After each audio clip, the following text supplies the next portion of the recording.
નમસ્કાર દોસ્તો, ભારત માતા કી જય. ઋષિ મુનિએ મને ને તમને ઉત્સવ અને તહેવાર આપ્યા છે, એની પાછળના સાયન્ટિફિક રીઝન છે, વૈજ્ઞાનિક કારણો છે. સમગ્ર માનવ જગતના કલ્યાણ માટે થઈ, પ્રકૃતિની રક્ષા માટે થઈને આપણા તહેવારો છે, આપણા ઉત્સવો છે. દોસ્તો, નિર્મલદાન ગઢવી લોક સાહિત્ય કલાકાર તરીકે આપ બધાને વિનંતી કરું છું કે ભારત દેશની આઝાદી માટે થઈ અને યુવાનો ભેગા થાય એટલા માટે લોકમાન્ય તિલકે બે ઉત્સવ આપ્યા. એક શિવાજી મહારાજની જન્મ જયંતિનો ઉત્સવ અને બીજો ગણપતિ વંદના, ગણેશ વંદના, ગણેશ ચતુર્થીનો ઉત્સવ. જ્યારે આજે શેરીમાંથી, મહોલ્લામાંથી, ગામથી, નગરથી અને વિશ્વવ્યાપી ગણેશ મહોત્સવ બન્યો છે, ત્યારે ખાસ યાદ દેવડાવી દઉં કે ભારત દેશના યુવાનોને રાષ્ટ્રની ચેતના માટે, રાષ્ટ્રના સારા માટે થઈને આ ઉત્સવ લોકમાન્ય તિલકે આપેલો. આજે ક્યાંક ઉત્સવ ઉજવતા આપણે પીઓપીની મૂર્તિ વાપરીએ છીએ અને એ પીઓપીની મૂર્તિથી પાણી અને પ્રકૃતિનો નાશ થાય છે. પ્રકૃતિ અને પાણીને બહુ જ નુકસાન થાય છે. એટલે બે હાથ જોડીને વિનંતી કરવા માટે આવ્યો છું. સાથે સાથે સેતુ ટ્રસ્ટ આણંદ અને વિદ્યાનગર આ એક પ્રકૃતિનું કામ કરી રહી છે, એટલા માટે હું આપને ખાસ કહી રહ્યો છું કે સેતુ ટ્રસ્ટે આપ બધાને આહવાન આપ્યું છે કે તમે તમારી સોસાયટીની અંદર, તમારા ગામની અંદર, તમારા મહોલ્લાની અંદર ઇકો ફ્રેન્ડલી મૂર્તિ સ્થાપના કરતા જશો. તો જો ઇકો ફ્રેન્ડલી મૂર્તિની સ્થાપના કરી હોય તો તમે સેતુ ટ્રસ્ટના એવોર્ડના હકદાર છો. એવોર્ડ મેળવવા માટે એમનો સંપર્ક કરો, નીચે આપેલા નંબરનો સંપર્ક કરો, એની સ્પર્ધામાં જોડાઓ અને બેસ્ટમાં બેસ્ટ આણંદ વિદ્યાનગરની અંદર રહેલી બેસ્ટમાં બેસ્ટ 3 મૂર્તિઓ, બેસ્ટમાં બેસ્ટ 3 મૂર્તિનું ડેકોરેશન હશે અને 3 એવી મૂર્તિ કે જે ઇકો ફ્રેન્ડલી થીમ પર બનાવવામાં આવી હોય. આવા 3 જુદા જુદા એવોર્ડ તમારી સોસાયટીને, તમારા પરિવારને કે તમારા ગામને મળી શકવાની સંભાવના છે. સેતુ ટ્રસ્ટના આ એવોર્ડ ફંક્શનની અંદર આપ જોડાઓ અને ઇકો ફ્રેન્ડલી મૂર્તિ આપની સોસાયટીમાં, આપના ઘરમાં, આપના ગામમાં વસાવો અને આની અંદર જોડાય. ઇકો ફ્રેન્ડલી મૂર્તિ એટલે શું?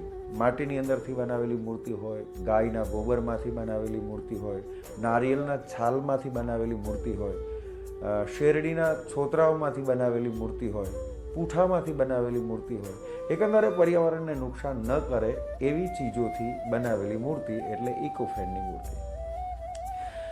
શરૂઆત બાળપણથી જ થઈ શકે. કોઈ પણ સંસ્કારનું સિંચન નાના બાળકથી થઈ શકે.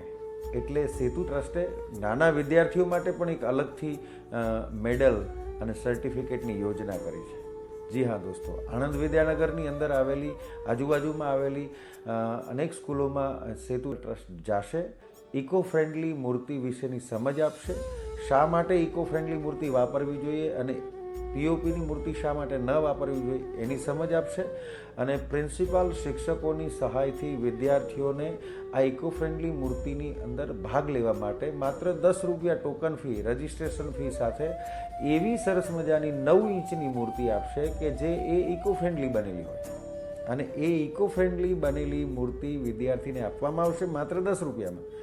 અને એનાથી એ મૂર્તિ વિદ્યાર્થી ઘેર લઈ જશે, પોતાના ઘરે લઈ જઈને સ્થાપના કરશે, એની પૂજા કરશે, આરતી કરશે. આરતી કરતો એક 30 સેકન્ડનો વિડીયો આ નીચે જણાવેલા નંબર ઉપર તમારે મોકલી દેવાનો.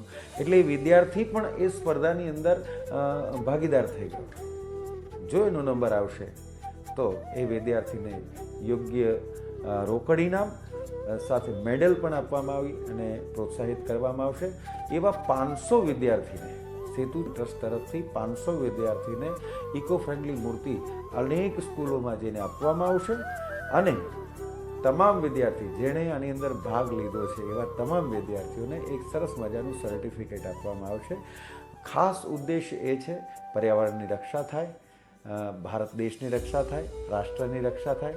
આપ સૌને નિર્મલદાન ગઢવી વિનંતી કરે છે કે ઇકો ફ્રેન્ડલી મૂર્તિથી આપણે ઉત્સવને એવો રંગારંગ બનાવીએ કે આપણો ભગવાન પણ રાજી થાય, આપણી પ્રકૃતિ રાજી થાય.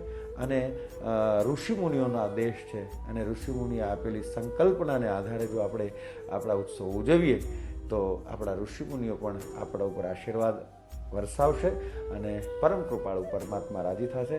જય શ્રી રામ. ભારત માતા કી જય. વંદે માતરમ.